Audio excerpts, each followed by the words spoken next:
ধেমাজি মৰিদল নন্দিতা কাণ্ডৰ সাক্ষী এইগৰাকী কাশ্মীৰী দত্ত। নন্দিতা শইকীয়াক কিমান দিনৰ পৰা পিছা কৰি আছিল নৰপিশাচ ৰিণ্টু শৰ্মাই। নন্দিতা কি আগতেও ধমকি দিয়ে মানে তাই কি ক'বালে যাওঁতে মানে তাই শান্তিকে যাবলৈ নিদিয়ে। আমি দোকানলৈ গ'লেও সি তাইক পিছা কৰে স্কুটি লৈ লৈ, কলেজলৈ গ'লেও সি কলেজৰ ৰুমত গৈ পেলানিও ধমকি দি থৈ আহিবগে। সি মানে তেনেকুৱা তাই য'তে যাব তাতে পিছা কৰি কৰি যাব। ৰিণ্টু শৰ্মাই কেনেধৰণৰ শাস্তি পোৱাটো উচিত? বাবাই কোৱা ধৰণে তাক শাস্তি দিলেই মই ভাল পাম। তাক জীয়াই থাকিব লাগিব। উপলব্ধি কৰিব লাগিব যে মোক কি ভুলৰ কাৰণে এনেকুৱা হৈছে বুলি। সি যাতে জীৱনত আৰু তেনেকুৱা এটা কাণ্ড কৰিব নোৱাৰে। সি মাত্ৰ তাক জীয়নো থাকক, তাৰপিছত তাক ফল হয়। মেধাৱী ছাত্ৰী নন্দিতা শইকীয়াৰ হত্যাৰ আঁৰত আছে নেকি এক দুষ্ট চক্ৰ? কি কয় কাশ্মীৰী দত্তই? সি কেইবাজনীও ছোৱালীৰ লগত তাৰ ৰিলেশ্যন আছে বুলি গম পাইছিলোঁ মই। তাৰপিছত আৰু নন্দিতা সি লাগি থাকোঁতে সিহঁতৰ ঘৰত মেচ দিছে, ছোৱালী মেচ দিছে। সেই ছোৱালীৰ লগত তাৰমানে ৰিলেশ্যনটো অলপ বেয়া আছিলে।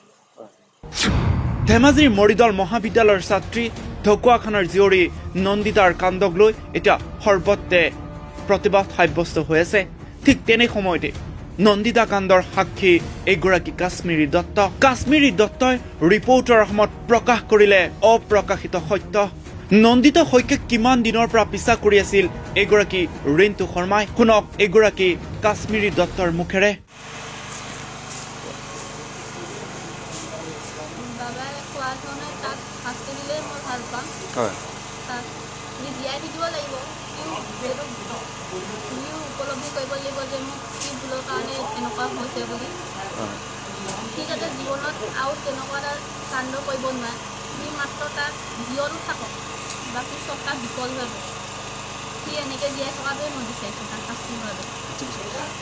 তোমালোকক আগৰ পৰা তেওঁ পিছা লৈ আছিলে নেকি বাৰু? তোমালোকৰ ওপৰত এতিয়া মই শুনিছোঁ তেওঁলোকে হেৰি ৰিণ্টু শৰ্মাই তোমালোকৰ আগৰ পৰাই বোলে পিছা লৈ আছিলে, ভয় ভাবুকি দি থকা বুলি শুনিছিলোঁ আমি।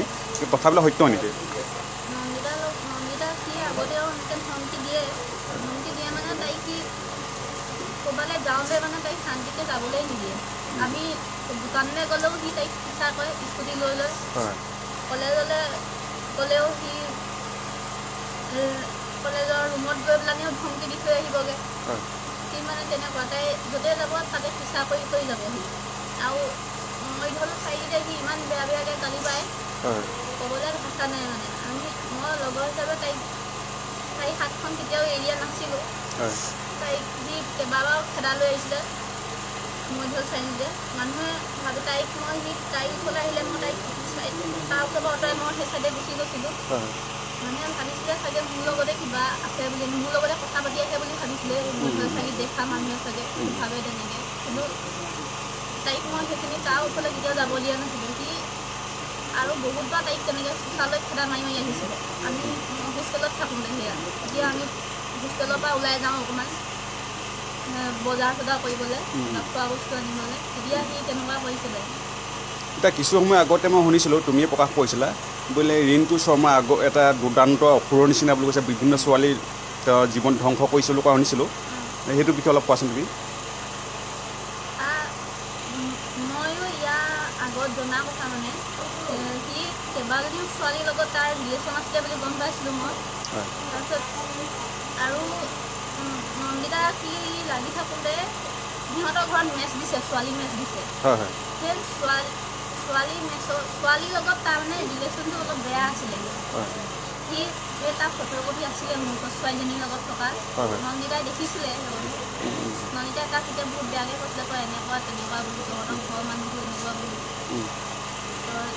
সি তেতিয়া অলপ লাজো পাইছিলে। তাৰ ফটোকপি আছে বাৰু। নন্দিতাৰ ফোনটো সি তাইৰ হাতৰ পৰা ফোনো খপিয়াই লয়, তেনেকুৱা কয়। সি তথাপিতো তাইৰ ফোনটো ইমান চাব পৰা নাছিলে, লগ থাকে কাৰণে।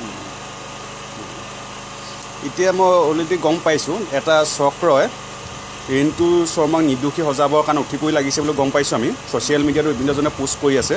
তুমি সেইটো বিষয়ে কি ক'বা? কিন্তু কোনো ইমান সি এনেকুৱা এটা কাম কৰিবলৈ হ'লে কাৰোবাৰ পৰা সি আগতেও সৰু সুৰাকৈ সমৰ্থন এটা পাব লাগিব। এটা মানুহে ইমানখিনি কাম নিজৰ সাহসত কৰিব নোৱাৰে, তাৰ আঁৰত যদি কোনো নাথাকে। তাৰ সাহস হিচাপে তাৰ খুৰাক এজন আছে বুলি মই গম পাওঁ, যিজন এজন ডাঙৰ বিষয়া বুলি কৈছে, যাৰ হাতত অধিকাৰ আছে মানে এনেকৈ ট্ৰান্সফাৰ কৰোৱা এনেকুৱা এজন, যাতে সেইটো আইনৰ সুৰুঙা সি ল'ব নোৱাৰে। তাৰ খুৰাক যদি খুৰাকজনে নিজৰ ভতিজাক বুলি নাভাবি বচাবলৈ নগৈ, যদি তেওঁ ছোৱালী আছে, ছোৱালীজনীৰ লগত নন্দিতাক মিলাই চাওক। যদি তেওঁ ছোৱালীজনী হ'লহেঁতেন কি কৰিলেহেঁতেন তেওঁ। আইনৰ যাতে তেওঁ খুৰাকৰ সুবিধা ল'ব নোৱাৰি, সেইটোৱে বিচাৰোঁ। ঢকুৱাখানাৰ পৰা জিতুল খনিকৰৰ ৰিপৰ্টৰ অসম। আপুনি চাই আছে ৰিপৰ্টাৰ অসম।